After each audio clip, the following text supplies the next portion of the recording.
यार नोड.जेएस की सीरीज़ को कंटिन्यू करते हुए बेसिकली आज के इस वीडियो में हम लोग बात करेंगे रेपल के बारे में।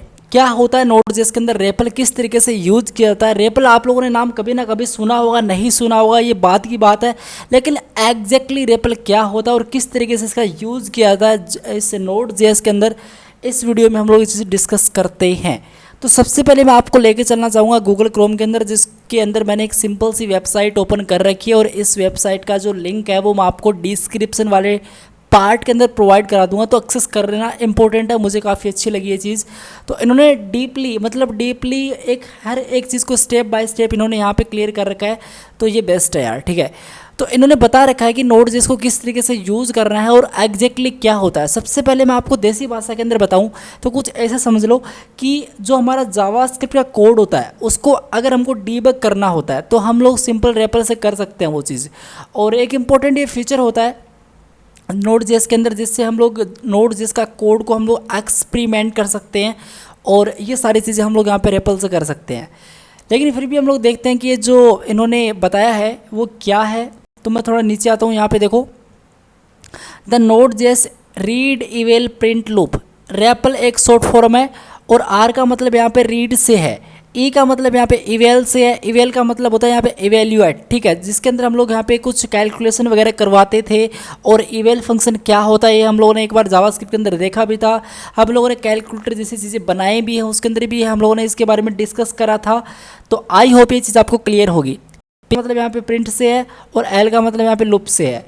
तो इसको कुल मिला के बात ये कि यहाँ पे शॉर्ट फॉर्म बोल देते हैं हम लोग रेपल, लेकिन एग्जैक्टली इसका मतलब है रीड इवेल प्रिंट लूप, ठीक है।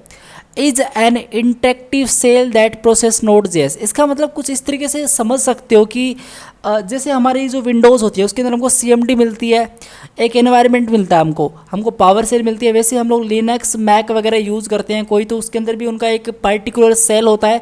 वैसे कुछ आप लोग इस तरीके से समझ सकते हो कि जो हमारा CMD है वो CMD नोड.जेएस का जो कमांड प्रोमोट है ना, जो सेल है वो क्या है, वो रेपल ही है। कुछ इस तरीके से आप लोग इसको समझ सकते हो। तो इसके अंदर हमको NodeJS expression the shell read JavaScript code the user enters evaluates the result of interpreting of the line of code prints the result to the user and loops until the user signal क्या to quit. Alright, अब इसको किस तरीके से use करना है मैं आपको बताता हूँ। इन्होंने बता रखा है, थोड़ा नीचे जाओगे तो इन्होंने बता रखा है किस तरीके से का यूज़ करना है, लेकिन हम लोग अपने हिसाब से देखते हैं इसको किस तरीके से यूज़ करना है। तो मैं बिना टाइम वेस्ट के यहाँ पे VS कोड ओपन करता हूँ और यहाँ पे आप लोग फोल्डर स्ट्रक्चर देख सकते हो। हम लोगों ने पिछले वाला वीडियो देखा था जिसके अंदर हम लोगों ने पहला हमारा हेलो वर्ल्ड का प्रोग्राम लिखा था, ये वही कोड है, ठीक है, कोई यहाँ पर मैंने एक्स्ट्रा नहीं लिखा है। अब इसके आगे होगा जो होगा वो, ठीक है। तो मैं यहाँ पे सबसे पहले करूँगा क्या, यहाँ पे ये देखो मैंने यहाँ पे टर्मिनल ओपन कर रखा है। टर्मिनल किस तरीके से हम लोग VS कोड के अंदर ओपन कर सकते हैं इसके बारे में हम लोग यहाँ पे थोड़ा डिस्कस करते हैं। तो यहाँ पे देखो इन्होंने टर्मिनल का एक ऑप्शन दिया है, इस पर आप लोग क्लिक करते हो तो यहाँ पे आपके सामने ऑप्शन होते हैं काफ़ी। आप लोग सिंपल न्यू टर्मिनल पे क्लिक करोगे तो ये जो डब्बा है नीचे वाला ये सिंपल ओपन हो जाएगा, ठीक है। यहाँ पे आपको सिंपल आके लिखना है नोड, आपको यहाँ पे आके लिखना है सिंपल नोड। जैसे आप लोगों ने नोड लिखा तो यहाँ पे बोल रहा है वेलकम टू नोड.जेएस वर्जन 16.16.0 कुछ इस तरीके से, और यहाँ पे बोल रहा है कि type to help to more information. Alright, मुझे बोल रहा है डोंट हेल्प टाइप करो अगर आपको और थोड़ी इन्फॉर्मेशन चाहिए तो कर देते हैं यार। मैं सिंपल हेल्प इस तरीके से इंटर मारता हूँ तो ये देख सकते हो हम लोग इसके अंदर क्या क्या कर सकते हैं वो चीज़ इन्होंने बता रखी है। Break, clear, editor, exist, help, load, save, सब कुछ इन्होंने बता रखा है। लेकिन फिर भी हम लोग यहाँ पे सबसे पहले बात करेंगे जावास्क्रिप्ट एक्सप्रेशन के बारे में और वो किस तरीके से हम लोग इसके अंदर करते हैं। तो मैं एक काम करता हूँ, इसको थोड़ा सा ऊपर की तरफ इस तरीके से खिसकाता हूँ और ये देख सकते हो यहाँ पे मैं जैसे ही 5 प्लस यहाँ पे मैं 7 डाल दूँ, नोट मैं यहाँ पे 5 + 7 डालूँ मैं इस तरीके से, तो इसने रिजल्ट दिया मुझे 12, क्योंकि 5 + 7 एग्जैक्टली क्या होते हैं, 12 होते हैं। तो इसने क्या प्रिंट आउट किया, 12 मेरे सामने प्रिंट आउट करा। तो मतलब ये है ना कि जावास्क्रिप्ट से मैं मेरी एक्सप्रेशन भी यहाँ पे लिख सकता हूँ। जैसे मैंने यहाँ पे लिखा सिंपल 8/2 इस तरीके से मैंने लिखा, तो इसने रिजल्ट क्या प्रिंट आउट किया 4 इस तरीके से। अब यार कोई भी बड़ी यहाँ पे एक्सप्रेशन मैं यहाँ पे डाल सकता हूँ, जैसे मैं यहाँ पे 6 प्लस और कुछ इस तरीके से यहाँ पे पैरेंथेसिस दे के यहाँ पे मैं 5/2, ठीक है।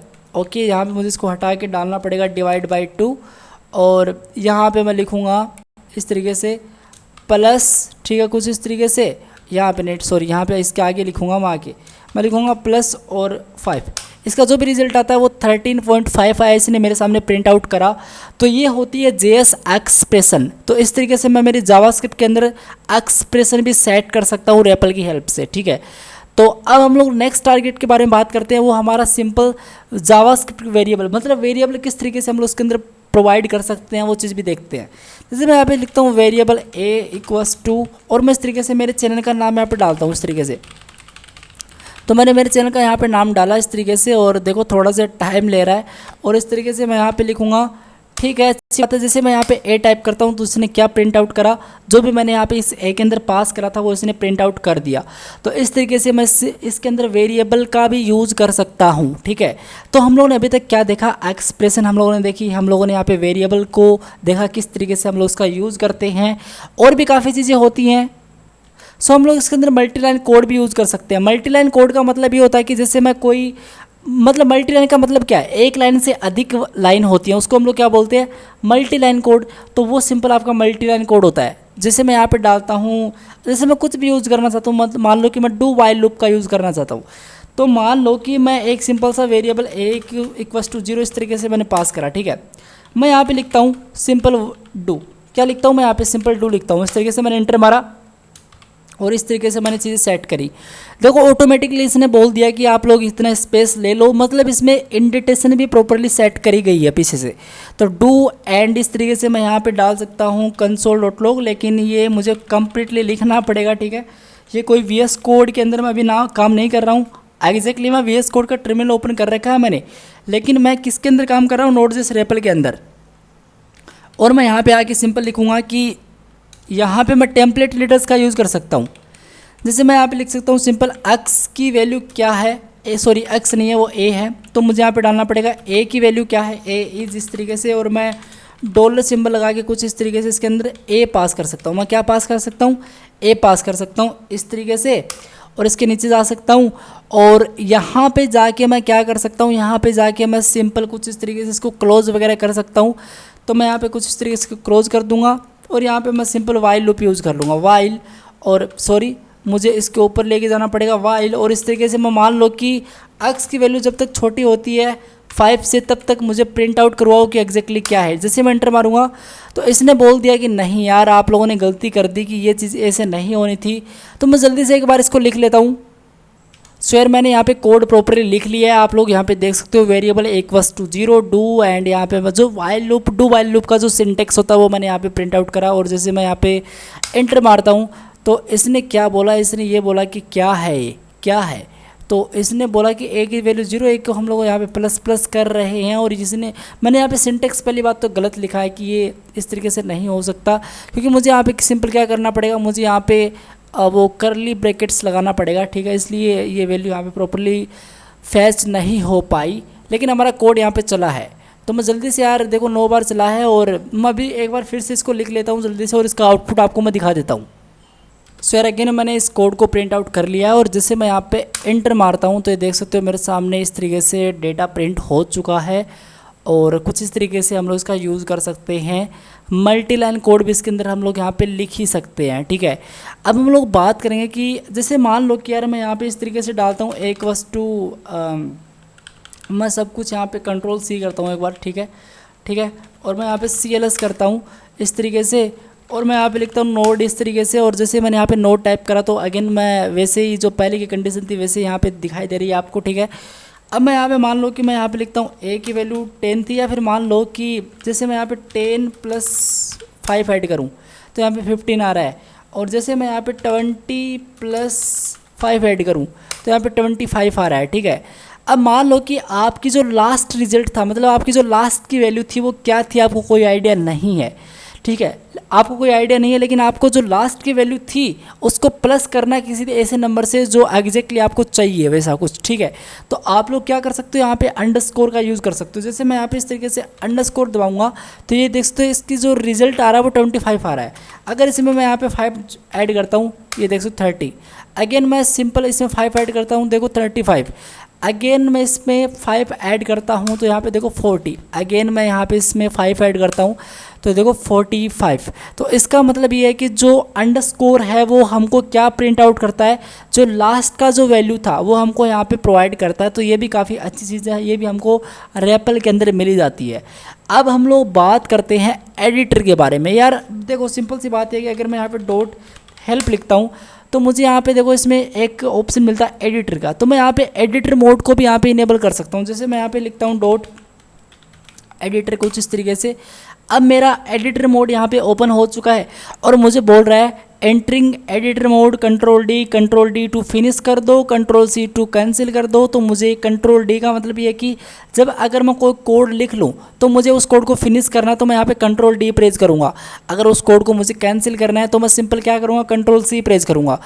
लेट्स सी मैं एक सिंपल सा फंक्शन बनाता हूँ। जैसे मैं यहाँ पे लिखता हूँ कॉन्स्ट नेम इस तरीके से और equals to simple fat arrow function, और ये आपको पता है किसके अंदर ये चीज़ आई है। ठीक है, ये सारी चीज़ें हम लोगों ने जावास्क्रिप्ट वाले ट्यूटोरियल्स के अंदर फॉलो कर रखी है अगर आप लोगों, तो आपको पता होगा यार। ठीक है, तो मैं यहाँ पे इस तरीके से करली ब्रैकेट्स के अंदर डाल के मैं लिखूँगा कंसोल डॉट लॉग, इसके अंदर आके मैं यहाँ पे कुछ भी लिख देता हूँ। जैसे मैं यहाँ पे इस तरीके से मेरा नाम डाल देता हूँ अंकी जाएंगे, ठीक है, इस तरीके से, और ये चीज़ मैंने यहाँ पे पास कर दी और मैं एंटर मारूंगा। ठीक है, कुछ नहीं हुआ, मतलब एडिटर मोड अभी ऑन है। लेकिन अगर मुझे यार देखो सिंपल सी वही तो बात है कि अगर हमने फंक्शन बनाया तो इस फंक्शन को मुझे कॉल भी तो करना पड़ेगा ना। तो मैं सिंपल यहाँ लिखूँगा नेम कुछ इस तरीके से। ठीक है, तो मैंने यहाँ पे इस तरीके से नेम और पैरेंथेसिस मैंने यहाँ पे पास कर एंटर मारा, देखो कुछ नहीं हो रहा है। लेकिन मुझे सिंपल ये बोल रहा है कि कंट्रोल डी टू फिनिश, मतलब अगर आपको इस कोड को रन करना है तो आप लोग फिनिश करो बस इसको, तो आपका आउटपुट दिखाई देगा। तो जैसे मैं कंट्रोल डी प्रेस करता हूँ, ये देख सकते हो अंकी जाएंगे यहाँ पे प्रिंट आउट हो चुका है। और ये चीज़ हम लोग को इसमें कर सकते हैं रेपल के अंदर, एडिटर के अंदर। ये देखो इस तरीके से हम लोग इस चीज़ को कर सकते हैं यार। तो यही तो आपका रेपल है बेसिकली। हम लोगों ने काफ़ी चीज़ें यहाँ पे देखी। हम लोग जावास्क्रिप्ट एक्सप्रेशन सेट कर सकते थे, हम लोग वेरिएबल को यूज़ कर सकते थे, हम लोग यहाँ पे पीछे वाला रिजल्ट प्रिंट आउट करवा सकते थे, हम लोग यहाँ पे एडिटर मोड को इनेबल कर सकते थे। तो हमको काफ़ी अच्छी चीज़ें प्रोवाइड कर देता है। ठीक है, तो अब आपको थोड़ी और चीज़ इसके अंदर बताता हूँ। जैसे आप लोग यहाँ पर चलते हो, एक बार मैं कंट्रोल-C करता हूँ, वैसे कर भी हम लोग यहाँ पे भी सकते हैं। लेकिन जैसे मैं यहाँ पे CLS करता हूँ सब कुछ क्लीन, और मैं यहाँ पे लिखता हूँ नोड इस तरीके से। तो जैसे मैं यहाँ पे टैब दबाया कुछ नहीं होगा, लेकिन अगेन मैं एक बार टैब प्रेस करता हूँ तो ये देख सकते हो मेरे सामने नोड.js की प्रॉपर्टीज़ मेरे को मिल जाती हैं। यहाँ पे ये वो प्रॉपर्टीज़ हैं जो हमको यूज़ करनी पड़ेंगी और काफ़ी इंपॉर्टेंट हैं, क्योंकि मतलब ये है ना कि जावास्क्रिप्ट के अंदर इंक्लूड है, लेकिन जावास्क्रिप्ट से कोई ऐसे फीचर्स भी इसमें हैं जो एडिशनल है जावास्क्रिप्ट से।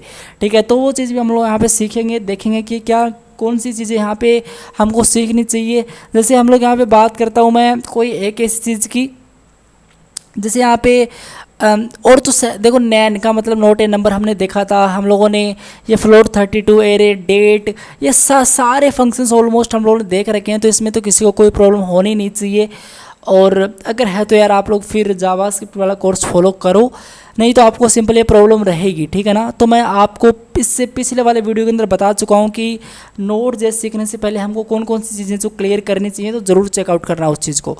ठीक है, इस तरीके से तो ये काफ़ी इंपॉर्टेंट है, और ये प्रॉपर्टी हम लोग समझ रहे होंगे, सीख रहे होंगे इस ट्यूटोरियल्स के अंदर। तो आई होप ये चीज़ आपको क्लियर हो गई होगी। यहाँ पे जाके मैं टाइप करूँ अगर FS, जैसे मैंने एंटर मारा तो अभी जितने भी यहाँ पे फंक्शंस मेथड्स वगैरह हैं वो यहाँ पे देखो मेरे सामने यहाँ पे ओपन हो चुके हैं। जो मुझे यहाँ पे चीज़ें चाहिए होंगी, जो मुझे यहाँ पे चीज़ें लगने वाली हैं, तो यहाँ इन्होंने बता रखा है।